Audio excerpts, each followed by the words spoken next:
It's time for From the Short Grass with Trey, a golf podcast for those who love golf, struggle with golf, and just like to enjoy the outdoors and fellowship with friends, all while chasing a ball around trying to put it in a 4 1/4-inch diameter hole. From the Short Grass is brought to you by Stevens Incorporated, an independent financial services firm with the freedom to focus on what matters most. Blackman Auctions. For over 80 years, better auctions have always been Blackman Auctions. Beechwood Pinnacle Hotels. We partner with you to deliver high-yield results by managing, developing, and investing in top-quality hospitality assets. And now, from the Short Grass, here is your host, Trey. Welcome to another edition of From the Short Grass. I am your host, Trey. All right, I'm going to do something a little bit different in this episode of From the Short Grass. I am sitting down with Reverend Matthew Ruffner. He loves the game of golf, and you're going to be able to tell that in this interview. You're going to have to listen fast because we move pretty fast in this episode. Blackman Auctions. Since 1938, better auctions have been Blackman Auctions. Find them on the web, blackmanauctions.com. We're back with Matthew Ruffner after this. Strength is measured not by the number of accounts. Strength is placing value on relationships. It's having the vision and the guts to invest in growth. It's the commitment to responsibly manage your money. At Stevens, we believe that our strengths build success, not only for us, but for our clients. Stevens, member NYSE, SIPC. Heading to El Dorado to check out some live music or to play Mystic Creek? Stay at the Haywood, the only boutique hotel in the middle of downtown and the Murphy Arts District. If you are spending a weekend in Hot Springs, make plans now at the Marriott Courtyard close to Lake Hamilton and Oaklawn. Beechwood Pinnacle Hotel Group manages both of these fine properties, and you will rest easy knowing that your every need is taken care of. Beechwood Pinnacle Hotels on the web at bphotels.com. I'm Thomas Blackman with Blackman Auctions. I've heard it said that sometimes there are two best days with real estate ownership. It's the day you buy it and the day you sell it. Depending on where you are in your journey, let me help. If you're looking for that outdoor getaway or that home in the city, I can help. If you're looking at selling that outdoor property you haven't seen in 3 years, I can help. Or selling that home in the city that you've outgrown, I can help. Blackman Auctions is your one-stop real estate company. Since 1938, better auctions are Blackman Auctions. Welcome back to this edition of From the Short Grass. I am your host, Trey. Beechwood Pinnacle Hotel Group. Matthew Allen, Blair Allen, they know how to manage hotel properties. When you need an overnight place to stay, go to their website, bphotels.com, find one of their properties, and book it. You will not be disappointed. I came across Matthew Ruffner when COVID shut everything down in the world and we were streaming a church service at home, and my wife Amy said, why don't we find one in Dallas? And so I was able to find Preston Presbyterian Church in Dallas, Texas. Reverend Matthew Ruffner loves the game of golf and also grew up very close to one of the most prestigious courses in the world. On the tee, Reverend Matthew Ruffner. Matthew, thanks for joining me on From the Short Grass. Kind of interesting how I came across you. During COVID, my wife and I, we're watching church services. She's from Dallas, so she's like, well, let's try and find someone in Dallas. So I'm thinking about, okay, I remember this organist, Bradley Welch, that's played at Highland Park and everything. So I look and I Google where he is. He's here at Preston Presbyterian Church, and we stumble across you, and I notice you're wearing these golf polos. So I'm like, surely you play golf. That's exactly right. I love that you found us through Bradley. He's just one of the greatest people on the face of the planet, and really, he's one of the most gifted individuals that you'll ever find. And you're right, I do. I wear a lot of golf polos because it's You've just got one on today. I do. You know what? They joke with me around here that this is my uniform. I wear basically 3 different colors of pants, and then I have polos from places that I've played. And you stand out because on Sundays, it's bow ties. It is bow ties on Sunday in our traditional service with the robe, and I grew up in South Carolina, and so I've been wearing bow ties my whole life. And I say to people, it's really difficult to spill something on a bow tie. I mean, you got to miss big. When I reached out to you through email, what was your first thought when you read my email to set up this interview for the golf podcast? I gave you a phone call because I thought this was a group of my buddies who were playing a prank on me, because we have one of those text threads that goes on for days. And so we're always sharing golf stuff and this golf podcast and that golf podcast. And so I thought it was a group of them coming to get me and just prank me. And so I called you and left you a voicemail. And when you called me back, I said, man, I got to tell you, I didn't think you were real. So that's how we got here, man. And this is a lot of fun. Should we prank your friends? You know what? I think we absolutely should. We'll have to find time to do that. Yeah. Well, I'm down in Dallas at least once a month. I mean, we can find some time to I do think it. a good prank is just an act of love. When did you first pick up a golf club? When did you fall in love with the game? I think I got my first set of golf clubs. I was either 8 or 9 years old. I don't know what your first set of golf clubs was like, but mine were cut down Hogan blades. And then we had real woods. And so I think I got my first set of golf clubs when I was 9. And I grew up playing football and baseball. And so I had a baseball swing. But I grew up in Aiken, South Carolina. And so everyone I knew played golf in some capacity. So I probably picked up my first golf club 8, 9 years old. Did you pay attention to the Masters back then, being so close to Augusta National? I tell people in Dallas, they say, the Masters, have you been? The Masters for us was like Mardi Gras in New Orleans. It's a cultural thing for us. Spring break was Masters Week. Back in the day, if you didn't make it spring break, no one was going to go to school anyway. Right. And that was back, when my mom was in high school. You could walk over and just go to the practice rounds. I mean, that was a different time and a different era. But I often tell my family now, I would have done anything as a kid to have the access, the digital content that the Masters puts out during Masters Week. I was a kid who was sitting at home with the news on, waiting for them just to go 10 minutes, with an update from Augusta, just to catch a glimpse. I mean, I was that kid who was waiting just to get my eyes on any news source. And, growing up there, we went, but we didn't go every day, which was almost worse. I've been one time able to get tickets to the Tuesday of the 2013 Masters practice round. I'm telling you, Matthew, I'm saying this to a pastor. Right, okay. Heaven on earth. Right. I mean, come on. Yeah. I don't know if there's a better place where everything is just perfect. Right.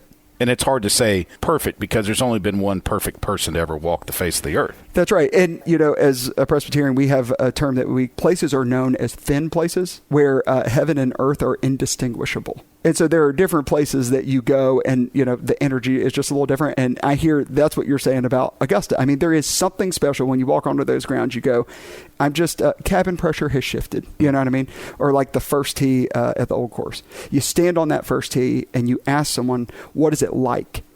And every person I've ever asked that question to, you can be an amateur, you can be a professional, and you're at a loss for words. I dated a girl in high school, and they went over for a practice round, and her little brother, decent golfer, was sitting there, and Jack Nicklaus was hitting a shot. It must have been a Monday or Tuesday. Looked over and called him out into the fairway and dropped the ball and said, "I need you. You try to hit one up there." Oh my gosh! And this kid, I guess he was 12, 13. Hit the ball on the green. And Jack gave him a sleeve of golf balls. That's the kind of stuff that happens on Monday and Tuesday at Augusta. And I think it is, that's the culture of what makes that tournament special, because it is a tradition unlike any other. And yet, Monday and Tuesday, I think, reveal that just as much as the coat ceremony on Sunday. There was this culture in Aiken, and I don't know if it was just among my family and our friends, but there was a culture, if you knew someone who had never been and tickets came your way, we always prioritized the person who had never been, because it was the gift that you wanted everyone to have. And I can remember, being in middle school and,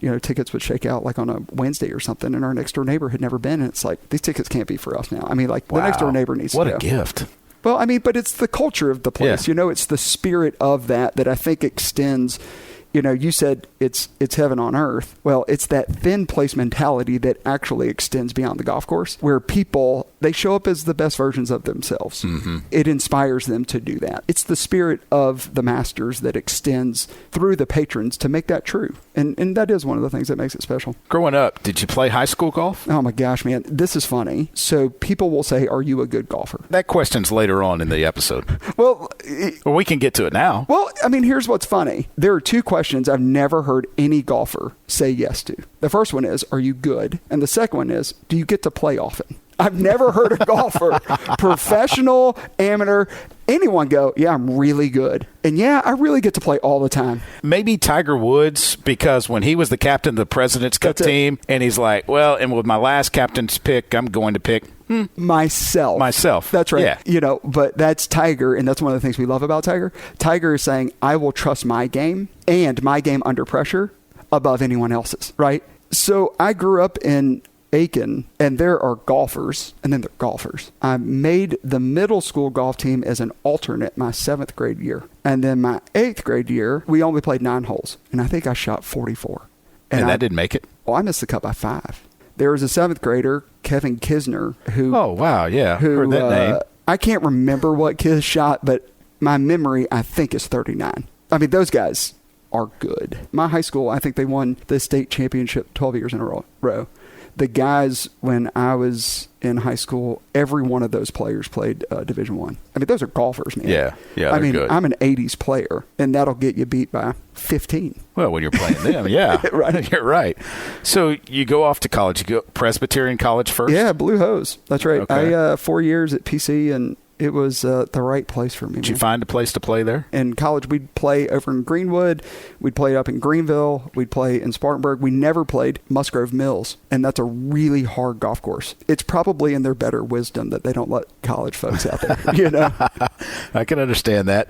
So after that, you decided to go to seminary. Yeah. Right? So in undergrad, there was this deep sense that I wanted my life to count for something bigger, and that I wanted to be a part of making the world a better place. And so I wrestled with that sentiment. You know, was it going to be going to business and make some money and then go into politics, or was it going to be working through local municipalities, or, you know, the church was always this place where I had a home, and I sensed that it awakened something deep within me. And so it was in college where I sensed that maybe that was the pull. I took a year to discern that, and then ended up in Atlanta at Columbia Seminary. And so you decided, okay, I need to make some money. You decided to caddy at Eastlake. Right. Yeah. So, you know, when anyone who's in grad school, that is an existence where you got to scrape some things together. Mm-hmm. So there were some folks that I knew that had caddied at Eastlake, and they were always looking for caddies. And so I'm a golf nut. I need to make some money. And so, yeah, I ended up caddying at Eastlake for the first year and a half. Not a bad place to be caddying, I might add. Eastlake is phenomenal. You might call it one of those thin places. Yeah. It's the grounds of Bobby Jones. Yeah. You know, I mean, it's the home of Bobby Jones. It's in the Eastlake neighborhood where Mr. Cousins has literally been part of transforming that neighborhood and the world. And the history there alone, I mean, you can't walk into that clubhouse or stand on that first tee and not sense it. You're caddying at Eastlake, and I guess one afternoon, one morning or something, the caddy master's like, Matthew, your bag's down there on the practice tee. And you walk down there, and whose name is on the bag? So the bag tag said Henry Aaron on it. Mm-hmm. And I'm a kid from South Carolina, and you know the Braves. I know exactly who that is. And remember, I was a football, baseball guy in high school, and so I read that tag, and I think, surely something is off here. I don't think they meant to give this bag to me. So I walk back up the hill, and I go into the caddy barn, and I said, are you sure that bag's for me? And he said, that's your bag. And I said, fine. I'm happy for that to be pretty my bag. matter-of-factly. It was, he had a way of communicating. And so I accepted it, and I said, buddy, I got it. And sure enough, I start wiping down the clubs, and sure enough, Mr. Aaron comes in a golf cart, and they drop him off, you know, where the range is at Eastlake, and he walks over. And I will never forget shaking his hand for the first time. I mean, his hand enveloped mine. And it was strong, you know, and this wasn't his playing days, obviously. From the moment I shook his hand, I knew this was going to be a special day. And it was. It was a gift to be able to walk Eastlake Golf Club with him and to watch him hit golf shots. He was kind. He was generous. And he was not just that way with me. He was that way with everyone. We get over to 8. Before they flip the 9s, and it's that par 4, and depending on your tees, it's a risk reward. You can try to drive it, but they have that bunker that's right in front of the green. Right in front of the green. Mr. Aaron, Hank Aaron, hit it in that bunker, and he gets down in it, and he gives it, 3 or 4 whacks, and he can't get this ball out. And he turns around, and he looks at me, and he goes, "How the hell do I get out of this bunker?" And I said, "Well, Mr. Aaron, if you'll open up that club face just as wide as you can, and if you will swing as hard as you can, but just hit, like an inch behind it, I think that thing will pop out." He said, "Might as well give it a shot." And he does exactly that. And that ball pops straight up in the air. It takes one bounce and stops 2 inches from the cup. And he looks at me, and he throws his arms up in the air, and he goes, "Like that?" And I said, "Like that." And inside I'm thinking, I just taught Hank Aaron how to hit a bunker shot. Are you kidding me? And so you just gave Hank Aaron a lesson. Yeah. So do as I say, not as I do. Like, yeah. And that memory, I think about that from time to time. But the other thing I remember about that day of just walking and hearing him reflect, on golf and then his years with the Braves and what it's like to even hit a bad golf shot was when we finished. I've never seen anything like it at Eastlake, and I've had, the opportunity to play out there a decent amount since I was a caddy. And I still have never seen anything like it. When we were finishing, other caddies dropped their bags from surrounding holes, and folks came out of that clubhouse, staff, the folks even at the halfway house there, everyone walked to congregate to meet him, to say thank you to him. There was a sense of admiration among almost everybody on the golf course that day for who he was, what he had done, and the impact that he had made, certainly in Atlanta. And what is special to me about that memory is this was people of all generations and people who came from all kinds of walks of life. And to think that there was a person that had that kind of pull and respect, that's one of the memories I will never forget about that day. Yeah. That's amazing. And you've got his autograph on the yardage book. Yeah. So in my office, years ago, I told part of that story in a sermon, and someone said, well, do you have the yardage book? I did, like in a drawer in my house. And they said, don't you think you should get that thing framed?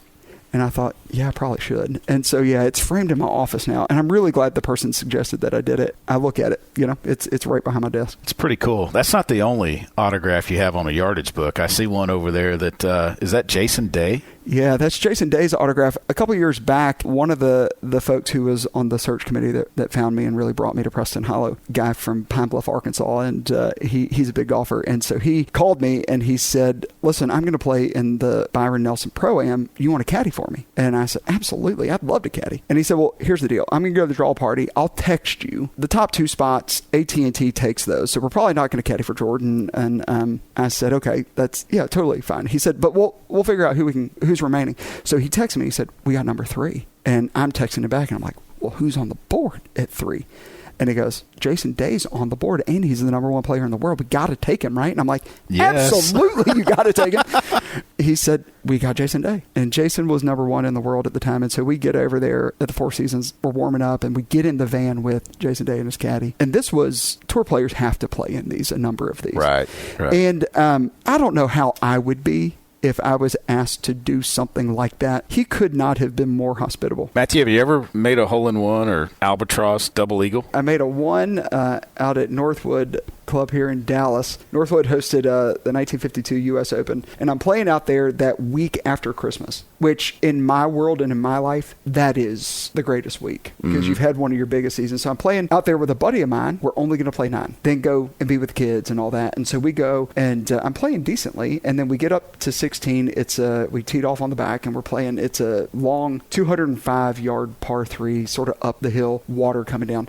And I step up and I hit 5-iron, and I said, I can't hit a 5-iron any better. And he gets up and he hits, and I go, man, I don't think you can hit the ball any better. And he goes, no, I don't think I can either. And we didn't think anything about it because the sun was just beating down on us. So we walk up and we're talking about whatever, and we get up and there's 1 ball. And he looks over and he goes, no, that's mine. Maybe I smoked it. Maybe it just went over. So I'm walking around. He walks to the hole and starts giggling. And then he pulls out his cell phone. I look at him and I go, no way. And he goes, yeah, man. And I said, you're kidding me. And he said, And I walked over, and there was my ball in the bottom of the cup. I mean, high-five the whole thing. And then I look at him, and I go, we got to go. I said, the sun is going down. We teed off on the back, and we got to play the front 9 for this to count. And he goes, we got to go. So I called my wife, and I said, Sarah, I just made a 1 on 16. And she goes, that's great. And I said, I don't think you understand. I got to play the front 9 for this thing to count. And she said, I don't think you understand. I have a couple patients, and I literally have to be with them. So you better figure out who's going to pick up the kids. So I'm like texting everyone I know, can you pick up the kids? And so we sure enough, man, we sprinted around. We finished the front 9, and I'll never forget it, man. It was a cool day. I guess word got out, too, that Preacher Boy here made a hole-in-one. You know what? It did get out later. And so people will say to me, have you made another one? And I said, not even close. And I play, in a group made up of the same folks. And so almost without fail, I'll get up to the tee on 16 and someone will go, has anyone ever made a 1 here?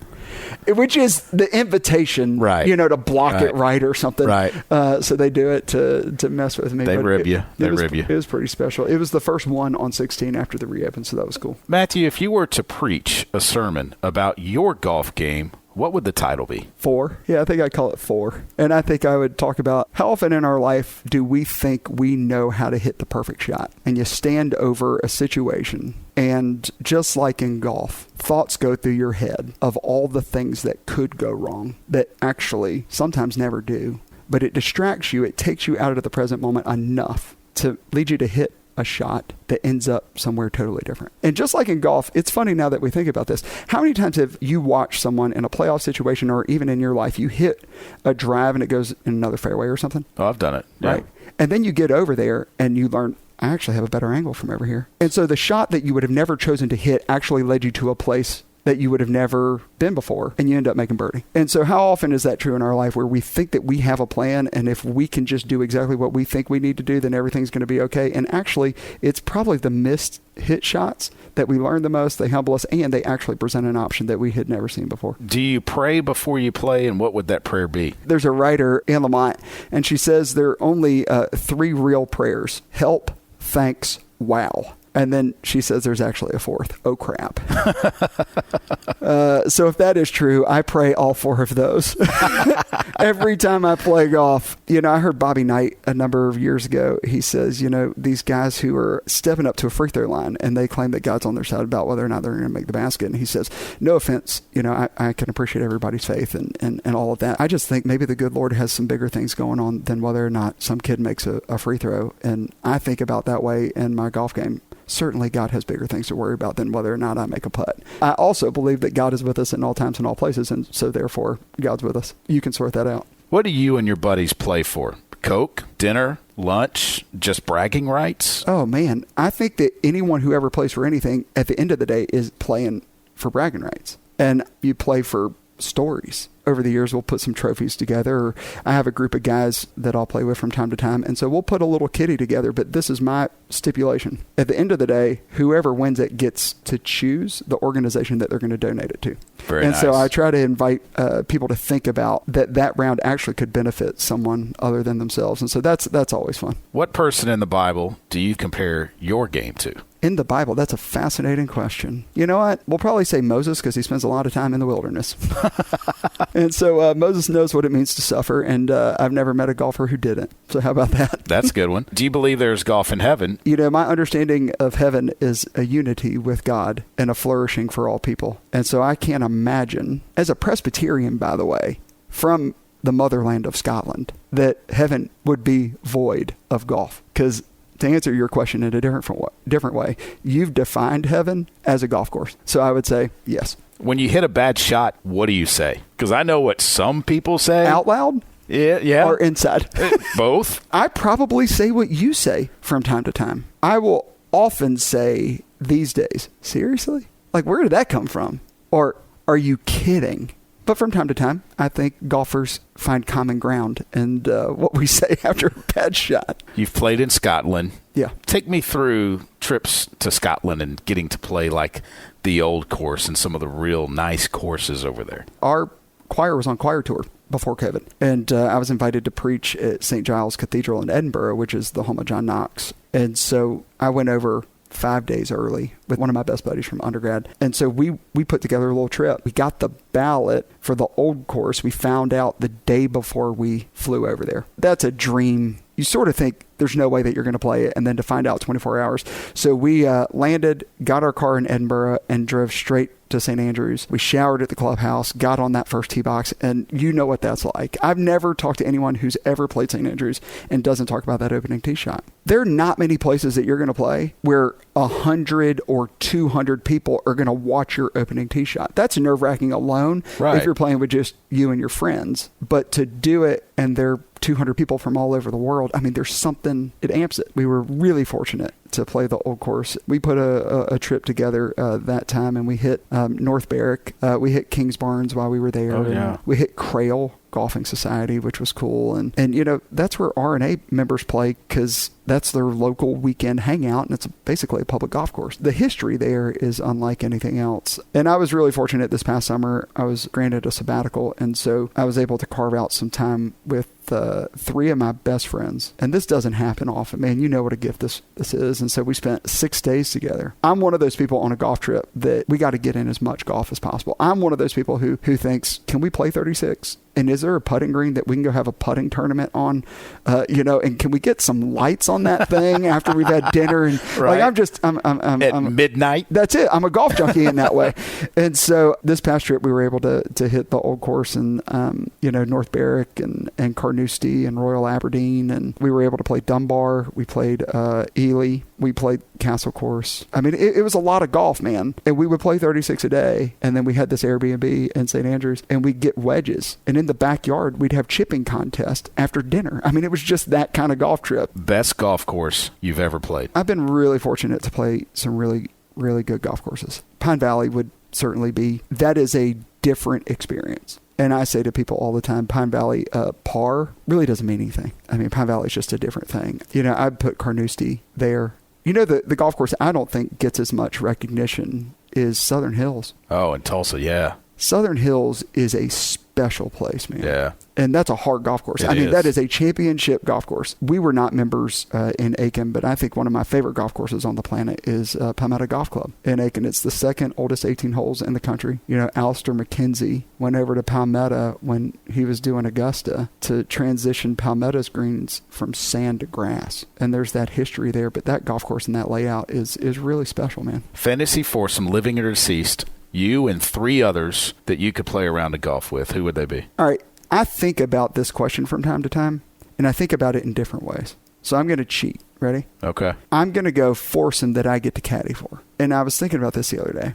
Old Tom, Bobby Jones, Lee Trevino, and Tiger Woods. And I would be the caddy. You're going to have 4 bags? I mean, buddy, I'll take a cart and drive them. But I was thinking about this the other day. If you had those 4 people, who in that group is not going to learn something? Exactly. Can't you imagine what old Tom would say after he watched Tiger Woods hit a golf ball? And can't you imagine like Bobby Jones and Lee Trevino and Tiger talking about how to hit these weird little shots and how they figured out how to snap it around that corner? I mean, I just think it'd be fun to listen to those guys. In your foursome there, I mean, Lee Trevino, he's the one that is going to carry the conversation, right? I think about Lee, and he's hilarious. I mean, Lee Trevino can consistently make Tiger Woods laugh. It is always fun to have a personality like that in your group. And so Lee Trevino has to be in the group. And I think the other thing that I would love about Lee being in the group is, can't you imagine like Lee Trevino and Bobby Jones and Tiger Woods standing around talking about, but this is how I learned how to hit that like stinger out of the pine straw. Or, this is how Tiger hits that giant cut. And I just think they would geek out on golf shots. No doubt. Can't you imagine those guys like in the fairway? I was really fortunate to play Peachtree several times when I was in Atlanta, and that place is special. There are all these stories about Bobby Jones when he was building that place, and he'd drop golf balls. And he'd knock it in from, wherever, and he'd say, no, it's not right. You need to go and fix this. And I can just imagine if you had those 4 guys in a foursome, can't you imagine them dropping a couple golf balls and going, but if you would have hit that fade here, can't you just see Bobby Jones like knocking it up there? And then Tiger going, I would have never seen that. And I just think for me, sort of the golf geek in me would love to just be able to watch that and experience and hear them talk about golf courses, golf shots, and how they learned it. I just think it'd be special. 3 players that I'd love to play with, this past summer was pretty special for me, man. And to have 3 best friends that have known you for a long time, and so you don't have to be anything other than who you are, and you can chunk it off the first tee at St. Andrews, and they still text you about it like I did. I mean, no, you didn't. It's the best. Matthew, thanks so much for your time. I've really enjoyed this. Trey, thanks for having me, man. I really appreciate what you do and how you are getting the game of golf out there in a different way. And this has been, honestly, it's been a blast, so thanks. Traveling to Fayetteville to watch a game? Forgot to book a room for the night? Beechwood Pinnacle Hotel Group has you covered. Stay where the fans stay. Staybridge Suites is just south of Baum-Walker Stadium and is an all-suite hotel within walking distance of Baum-Walker, Bud Walton, and Razorback Stadium. Or you could stay at the Comfort Inn and Suites with newly remodeled rooms throughout the entire property. Find them on the web web at bphotels.com. Beechwood Pinnacle Hotels. This is Thomas Blackman with Blackman Auctions. Looks like this podcast has really taken off. The guests are incredible, stories are captivating. It might be Trey's hard work and dedication to the sport of golf and his sincere interest in his guests. Or could be the support of an 85-year-old auction company that does real estate and industrial auctions all over the country and is owned by a guy that doesn't play golf worth a flip. You guys listen to the podcast. I think you know the answer. If you want to learn about the game of golf, listen to Trey. If you want to know about auctions, call me. Since 1938, Better Auctions or Blackman Auctions. My thanks to Reverend Ruffner for the time. Remember, when you find your ball mark on the green, fix it and a couple of more, and I hope to see you from the short grass. You've been listening to From the Short Grass, a weekly podcast dedicated to the game of golf. This has been a presentation of the Buzz Radio Network.